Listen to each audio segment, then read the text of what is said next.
Hi guys, welcome back. రీసెంట్గా ఒక trial వచ్చింది భయ్య మనకి, రాజధాని ఫైల్స్ అని. సో ఇంతకుముందు ఇంకొక ట్రయల్ వచ్చింది, యాత్ర 2 అని. సో ఈ రెండు మూవీస్ కూడా మనకి ఎలక్షన్ ముందు అయితే రాబోతుంది అనమాట. అయితే యాత్ర 2 మూవీలోనేమో మనకి జగన్ ప్రభుత్వాన్ని ఏర్పాటు చేయడం కోసం ఎంత కష్టపడ్డాడు, జనంలోకి వెళ్ళి యాత్ర చేసి వాళ్ళ పరిస్థితులు, వాళ్ళ ఇబ్బందులు తెలుసుకుని వాళ్ళకి ఏ విధంగా సహాయం చేశాడు, ప్రజల నుంచి ఎలాంటి మెప్పు పొందాడు, ప్రజలకు ఆయన ఏం చేస్తానని మాట ఇచ్చాడు. సో దీని గురించి అయితే మనకి యాత్ర 2లో అయితే చూపించబోతున్నమాట. ఇప్పుడు రాజధాని ఫైల్స్ మూవీ ఏదైతే ఉందో, ఇది ఈయన ప్రభుత్వంలోకి వచ్చాక అమరావతి ప్రజలకి ఎలాంటి అన్యాయం చేశాడు అనే దాని గురించి అయితే ప్రధానంగా చూపించబోతున్నమాట. అంటే అమరావతి ప్రజలు చంద్రబాబు కాలంలో దీన్ని రాజధాని చేస్తున్నప్పుడు అందరూ భూములు ఇచ్చారు కదా.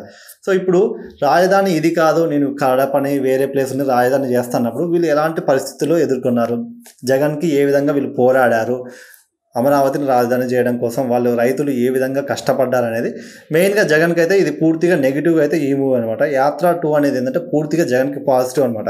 అంటే పాజిటివ్ అంటే ఏ రేంజ్ పాజిటివ్ అంటే, అది ఒక డైలాగ్ ఉంటుంది అందులోనే, ఎన్నికల తర్వాత జనాల్ని నేను చెప్పిన మాట మీద ఉంటే నేను నా క్రెడబిలిటీ పోగొట్టుకోలేను, నేను వాళ్ళు మోసం చేయలేను, నా క్రెడబిలిటీ పోయిన రోజు మా నాయనలాగే నేను కూడా లేనట్టే. అంటే జనరల్గా చెప్పాలంటే రాజకీయ నాయకులు మాట మీద నిలబడరు, టు బి ఫ్రాంక్ ప్రజలు కూడా నిలబడరు అనుకోండి.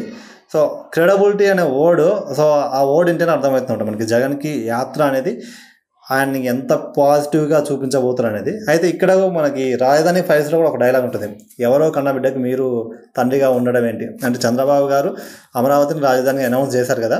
సో ఇప్పుడు జగన్ వచ్చారు కాబట్టి దాన్ని నేను ఎందుకు కంటిన్యూ చేయను కదా. ఇప్పుడు నా గుర్తింపు అనేది ఉండాలి కదా, నా ఐడెంటిటీ అనేది ఉండాలి కదా. సో అందుకే ఈయన వేరే దాన్ని రాజధానిగా అనౌన్స్ చేశారనమాట. సో అల్టిమేట్గా మళ్ళీ అమరావతికి షిఫ్ట్ అయింది అనుకోండి ఇప్పుడు end of the day. So కాకపోతే ఈ 5 ఏళ్ళు జగన్ పరిపాలన ఏ విధంగా ఉంది అంటే పూర్తిగా దాన్ని అయితే నెగిటివ్గా చూపించే ప్రయత్నం అయితే మనకైతే ఇక్కడ అర్థమైపోతుంది.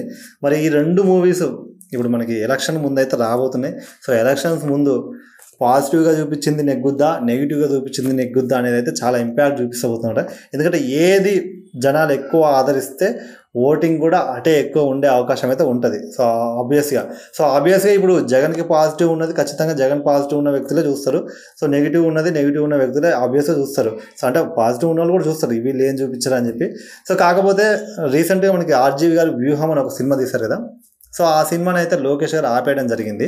బట్ మరి ఇప్పుడు ఈ రాజధాని ఫైల్స్ అనేది కూడా చాలా నెగిటివ్ అయితే కనపడుతుంది. వ్యూహంలోనేమో చంద్రబాబును, లోకేష్ని వీళ్ళని నెగిటివ్ చేసే ప్రయత్నం అయితే ఉంది. అండ్ ఇప్పుడు రాజధాని ఫైల్స్లో జగన్ని నెగిటివ్ చేసే ప్రయత్నం అయితే ఉంది. మరి వ్యూహం మూవీని ఆపినట్టు రాజధాని ఫైల్స్ మూవీని కూడా ఎలక్షన్స్ ముందు రాకుండా ఆపుతారా లేదా అనేది అయితే చూడాలి.